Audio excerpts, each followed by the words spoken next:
Hello again and thanks for joining. Today we've got 3 coaches to have a look at. They're all Deutsche Bahn and I think they're from the Frankfurt Metro. These coaches were stainless steel coaches which had a kind of fish effect down in the bottom half of the coach, and that's been represented on these models. They're second-hand ones that I got again from Model Rail Scotland, and again Ellis Clark is to blame for this. And they're all from Fleischmann, slightly different, so let's have a look at these closer up.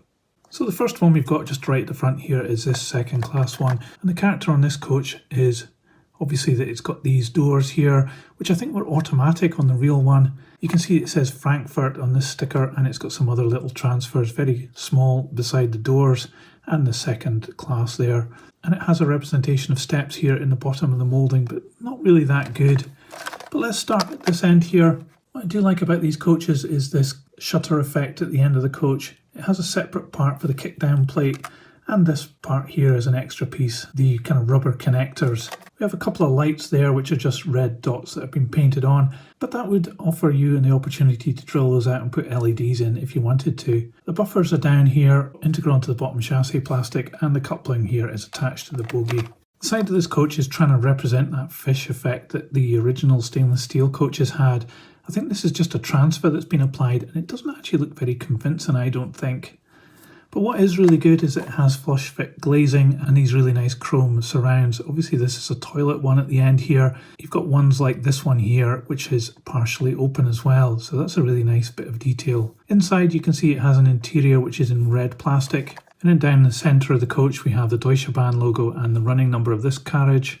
And on the chassis there's some more printing as well. It gets very detailed here in the middle with a lot of information, very clearly printed, and it looks really quite detailed and nice there. Further down to the other end of the coach, another open window, no toilet on this one, and this door as well, which I don't think is that convincing really. On the roof it's a single silver piece. This one does have a little bit of damage here. I think that was because it was packed with another one on top of it, and these air vents running the length of the top.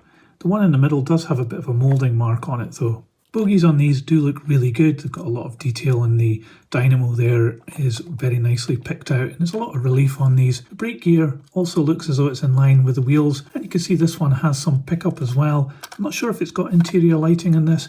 We'll give it a go. I can see some wires in there, so maybe it does. The rest of the coach has these nice ribs and a lot of little cables and pipe work, and a lot of the brake gear has been picked out in the moulding as well. So it's quite detailed underneath here. And at each corner we have a little step coming down, easily broken off, but these ones are fine. And you can see the coupling here.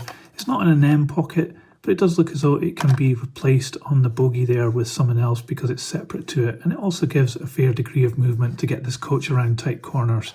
This next coach is similar in that it has second class here, but it does have a guard section at this end.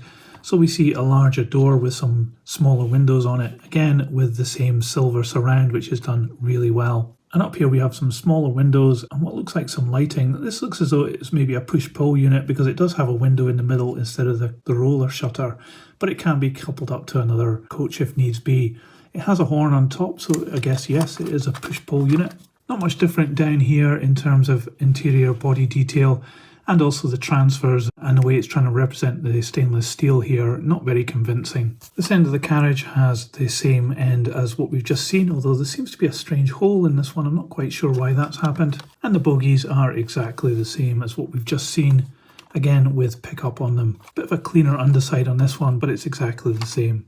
And the third one of these coaches has a first class section in the middle of it here, so it differs slightly on the transfers on the side of it, and all these obviously have different running numbers as well. This one does seem to be coming away a little bit, so the chassis piece of plastic has become warped a little bit over time. Colour of the roof is slightly more gunmetal on this one compared to the others.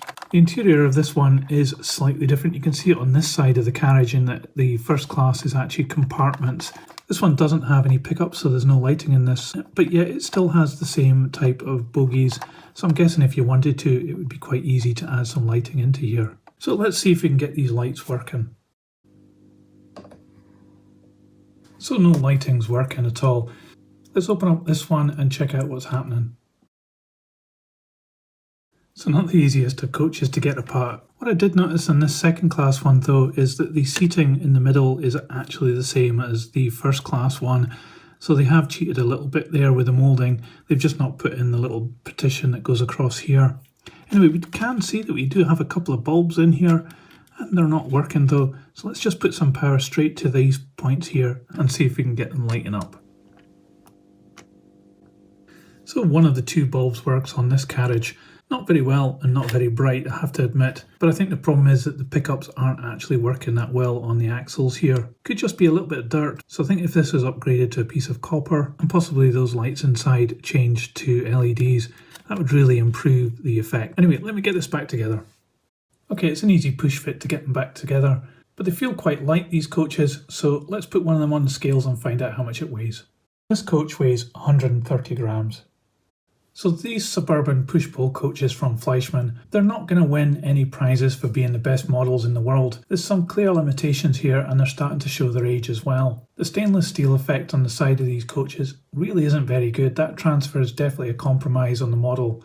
And I've seen other renditions of this effect on other models and it's been really good. There's also some limitations in the body shell's definition of things like the doors, and also the steps going down from them in the chassis. But there are a lot of things which are really good on these models. The flush fit glazing with the silver surrounds are really very good, and the bogies are also very detailed too, and the actual paint itself is really nicely applied. Because this is a push-pull unit, it offers a lot of operational interest for you, especially if you've got a smaller layout and you want to run some passenger services. I also like the fact that they've got the pickups. And okay, the lights might not work, but it gives you an obvious opportunity there to make an easy replacement for some LED lights if you want, and upgrade the contacts as well to some copper pieces. So they're a great base model to start modifying, and because they were quite cheap, these ones cost £8 each. It will give you the confidence to take them apart and have a little bit of a play around and see what you can come up with and improve them. If you're looking for the absolute best coaches in the world, these aren't it, but for the price they could offer you a number of hours of modifying which you'd really enjoy and some operational interest on your model railway layout.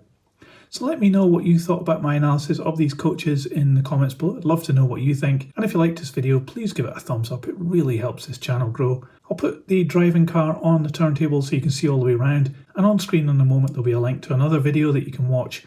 Just click on that and I'll see you over there. That's it for this video though. See ya.